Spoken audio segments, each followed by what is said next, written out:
Assalamualaikum warahmatullahi wabarakatuh. Perkenalkan, nama saya Claudio Palmitra Valentino dari Fakultas Pertanian, Prodi Agribisnis, NIM 4120210068, mata kuliah Kewarganegaraan. Baiklah, pada kesempatan kali ini saya akan menjelaskan materi bab 1 tentang identitas dan integritas.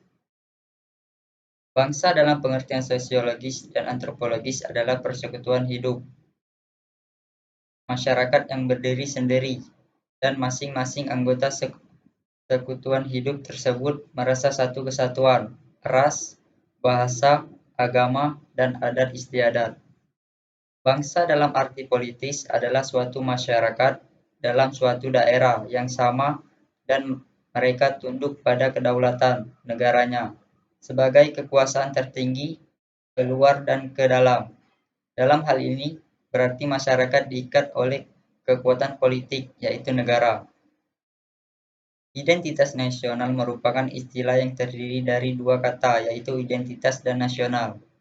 Secara harafiah, identitas adalah ciri-ciri jati diri atau tanda yang melekat pada seseorang atau sesuatu yang berguna untuk membedakan dengan sesuatu yang lain.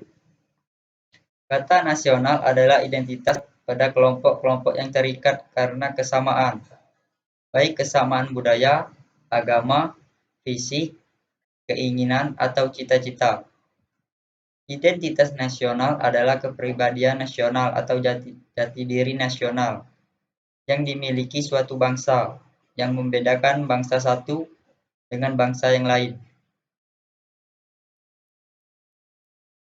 Jenis identitas nasional Indonesia. 1.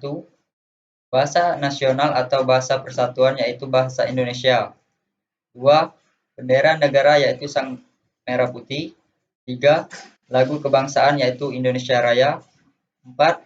Lambang negara, yaitu Garuda Pancasila. 5. Semboyan negara, yaitu Bhinneka Tunggal Ika. 6. Dasar falsafah negara, yaitu Pancasila. 7. Konstitusi negara, yaitu Undang-Undang Dasar 1945. 8. Bentuk Negara Kesatuan Republik Indonesia yang berkedaulatan rakyat. 9. Konsepsi wawasan Nusantara. 10. Kebudayaan daerah yang telah diterima sebagai kebudayaan nasional. Pengertian integrasi nasional mempunyai dua pengertian dasar, yakni integrasi dan nasional. Integrasi berasal dari bahasa Latin, yaitu integrat, yang berarti memberi tempat dalam suatu keseluruhan.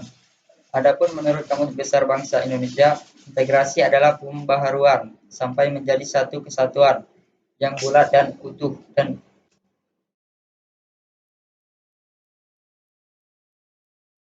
jenis-jenis integrasi bangsa, yaitu proses penyatuan sosial dan budaya yang mempresentasikan identitas nasional. Integrasi wilayah, yakni pembentukan wewenang kekuasaan nasional pusat di atas unit-unit atau wilayah-wilayah yang lebih kecil, mungkin beranggotakan suatu kelompok budaya atau sosial tertentu. Integrasi nilai, yakni hanya konsensus atau persetujuan terhadap nilai-nilai bersama yang diperlukan untuk memelihara tertib nasional. Integrasi elit massa, yakni kemampuan menghubungkan antara yang memerintah dengan yang diperintah, antara penguasa dengan rakyat, atau antara elit dengan massa. Integrasi tingkah laku, yakni kemampuan orang-orang di dalam masyarakat untuk berorganisasi, bekerja sama demi menciptakan tujuan bersama dan yang bermanfaat. Cita-cita, tujuan, dan visi negara Indonesia. Bangsa Indonesia bercita-cita mewujudkan negara yang bersatu, berdaulat, adil, dan makmur. Dengan rumusan singkat, Negara Indonesia bercita-cita mewujudkan masyarakat Indonesia yang adil dan makmur, berdasarkan Pancasila dan Undang-Undang Dasar 1945. Hal ini sesuai dengan amanat dalam alinea 2 pembukaan Undang-Undang Dasar 1945, yaitu negara Indonesia yang merdeka, bersatu, berdaulat, adil, dan makmur. Tujuan negara Indonesia selanjutnya terjabar dalam alinea 4 pembukaan Undang-Undang Dasar 1945 secara rinci sebagai berikut. A. Melindungi segenap bangsa Indonesia dan seluruh tumpah darah Indonesia. B. Memajukan kesejahteraan umum. C. Mencerdaskan kehidupan bangsa. D. Ikut melaksanakan ketertiban dunia yang berdasarkan kemerdekaan, perdamaian abadi, dan keadilan sosial. Baiklah, kita lanjut ke materi bab 2, warga negara dan kewarganegaraan. 1. Warga negara. Pengertian warga negara. Warga negara adalah bagian dari penduduk suatu negara. Warga memiliki hubungan dengan negaranya.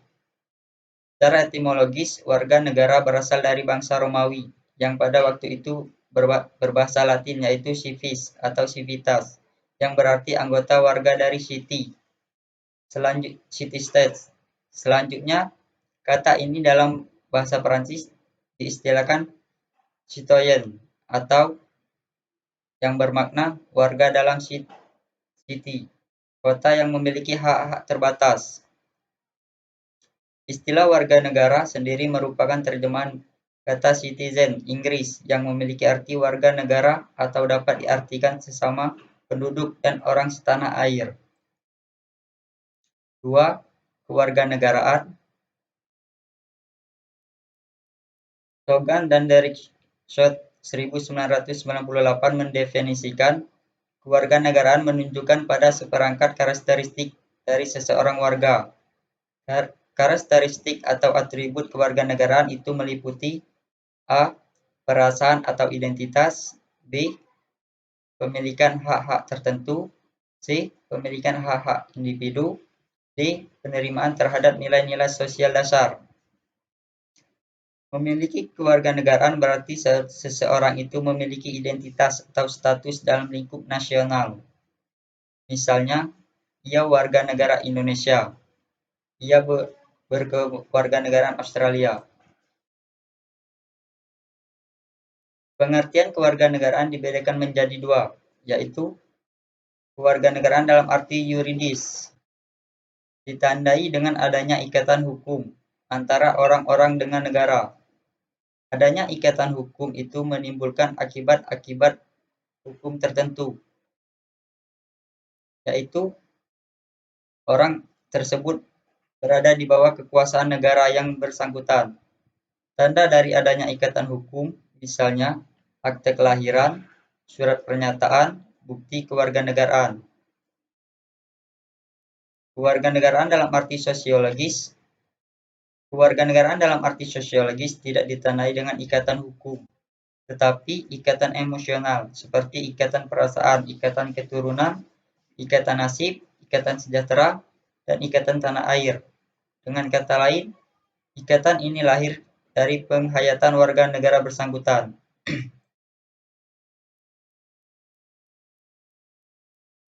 Kewarganegaraan dalam arti formal dan material. Kewarganegaraan dalam arti formal menunjukkan pada tempat kewarganegaraan. Dalam sistematika hukum, masalah kewarganegaraan berada pada hukum publik. Kewarganegaraan dalam arti material menunjukkan pada akibat hukum dari status kewarganegaraan, yaitu adanya hak dan kewajiban. D. Kedudukan warga negara dalam negara. 1. Penentuan warga negara. A. Suatu tidak boleh memasuki orang-orang yang sama sekali tidak ada hubungan sedikit pun dengan negara yang bersangkutan sebagai warga negaranya. B. Suatu negara tidak boleh menentukan kewarganegaraan berdasarkan unsur-unsur primordial yang dirasakan bertentangan dengan prinsip-prinsip hukum.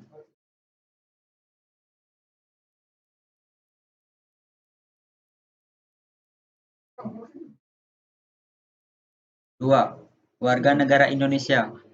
Negara Indonesia telah menentukan siapa-siapa yang menjadi warga negara. Ketentuan tersebut tercantum dalam pasal 26 Undang-Undang Dasar 1945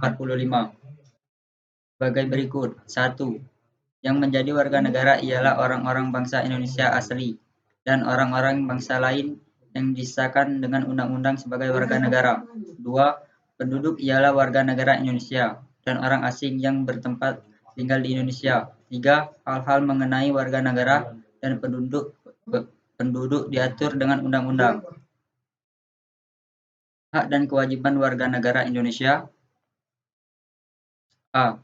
Hak atas pekerjaan dan penghidupan yang layak tercantum dalam pasal 27 ayat 2 Undang-Undang Dasar 1945. B. Hak membela negara tercantum dalam pasal 30 ayat 1 Undang-Undang Dasar 1945. C. Hak berpendapat tercantum dalam pasal 30 ayat 1 Undang-Undang Dasar 1945. D. Hak kemerdekaan memeluk agama tercantum dalam pasal 29 ayat 1 dan 2 Undang-Undang Dasar 1945 yang berbunyi, negara berdasarkan atas ketuhanan yang Maha Esa. 2. Negara menjamin kemerdekaan tiap-tiap penduduk untuk memeluk agamanya. E. Hak ikut serta dalam pertahanan negara tercantum dalam pasal 30 ayat 1 Undang-Undang Dasar 1945. F. Hak untuk mendapat pendidikan tercantum dalam Pancasila 31 ayat 1 dan 2 Undang-Undang Dasar 1945. G. Hak untuk mengembangkan dan memajukan kebudayaan nasional Indonesia tercantum dalam pasal 32 Undang-Undang Dasar 1945 ayat 1. H. Hak ekonomi untuk mendapatkan kesejahteraan sosial tercantum dalam pasal 33 ayat 1, 2, 3, 4, dan 5 Undang-Undang Dasar 1945. 1. Perekonomian disusun sebagai usaha bersama berdasarkan asas kekeluargaan. 2. Cabang-cabang produksi yang penting bagi negara yang menguasai hajat orang banyak dikuasai oleh negara. 3. Bumi dan air dan kejayaan alam yang terkandung di dalamnya dikuasai oleh negara dan digunakan untuk sebesar-besarnya kemakmuran rakyat. 4. Perekonomian nasional diselenggarakan berdasarkan atas demokrasi, ekonomi, dengan prinsip kebersamaan, efisien, berkeadilan, berkelanjutan, wawasan lingkungan, kemandirian, serta dengan menjaga keseimbangan kemajuan dan kesatuan ekonomi. 5. Ketentuan lebih lanjut mengenai pelaksanaan pasal ini diatur dalam undang-undang. Baiklah, itu saja yang dapat saya sampaikan. Apabila ada salah kata saya mohon maaf, kepada Allah saya mohon ampun. Saya akhiri, wabillahi taufiq wal hidayah. Wassalamualaikum warahmatullahi wabarakatuh.